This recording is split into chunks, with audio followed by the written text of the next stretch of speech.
What's up, everybody? It's Tim from Timber Ridge Gifts. This is going to be part one of a three-part series that I'm going to call Candle Making 101.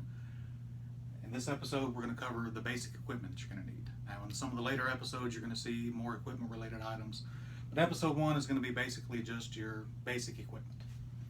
So let's get started. First thing you're going to need is a heating element.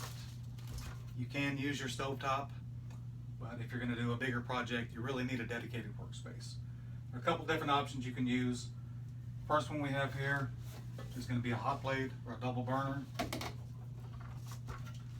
Second option is going to be your Presto Pot. This is what I mainly use just because it can hold more volume. This one's a 3-quart, which is going to be 6 pounds. They make a 5-quart, which is going to be 10 pounds. This is just a plain one, store-bought. You'll see some of them that people have made that have spouts on them. I don't personally think you really need those. I guess the convenience of it is you can just pour it out without having to pick the pot up, but we'll show you that in a later video. Next, and probably the most important thing you're going to need, is a good digital scale. You're going to use that for measuring out your wax, your fragrance oil, and if you're doing this for business related, you're going to use that for your shipping and whatnot. So, probably the most important thing, if you can afford a good one, definitely spend the money on a good one because it's gonna pay you back. Next is your pouring or your melting pot. They make all kinds of different sizes. I think this is a 4-pound, this is a 2-pound, and we have this plastic funnel pitcher which is 28 ounces. Mainly use this one just because of the volume, but like I said, you know what your project's going to be, buy the size that you need.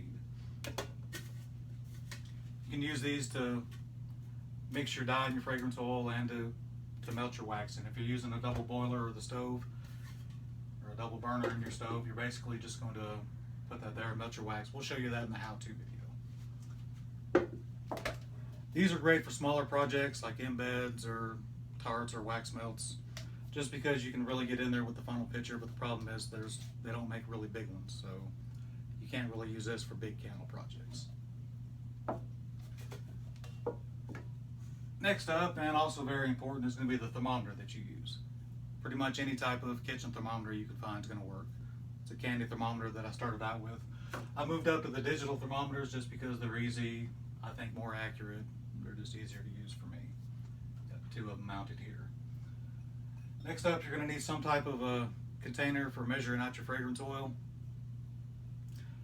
You can I use measuring cups because that's just what I have. You can use a cup, whatever. Main thing is don't use plastic because it's porous and it's going to soak in your fragrance oil and it's going to mix all together, and you don't want that. Next is something to stir with. I use just a simple barbecue skewer. You can really use anything. You don't want to use wood because again it's porous and it's going to soak up your dyes and your fragrance oil. I personally like these just because it's got a small surface area that's easy to clean. That's really it for your basic equipment. We're going to have other equipment like your heat gun or your glue gun.